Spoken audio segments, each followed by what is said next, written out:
আমি সব বিবাহিত নারীদেরকে বলতে চাই, একবার আপনার নিজের স্বামীর চেহারার দিকে ভালো করে ওই সময় দেখবেন যখন সে গভীর ঘুমে থাকবে।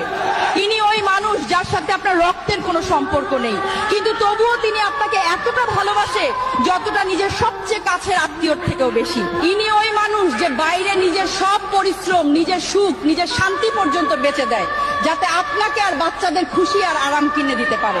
ইনি ওই মানুষ যে বাইরের সব কঠোরতা, সব কষ্ট, সব ব্যথা ও টেনশন নিজের বুকে চেপে রাখে, কিন্তু নিজের ঘর পর্যন্ত ওই ব্যথার আঁচ লাগতে দেয় না। আমি সব একজন আদর্শবান পুরুষ বলেছিলেন, বউ হবে বউয়ের মতো, তার স্বভাব থাকবে বাচ্চামি। সে রাগ করবে, বায়না ধরবে, এটা লাগবে ওটা লাগবে, না দিতে চাইলে কাঁদবে, আমি তার সব বায়না মেনে নেব, আমার সবটুকু দিয়ে তার ইচ্ছে পূরণ করব। কর্মব্যস্ততার মাঝেও ফোন দিয়ে জিজ্ঞেস করব খেয়েছো কিনা। রাগারাগি হলে বলবো যাও খেয়ে নিও।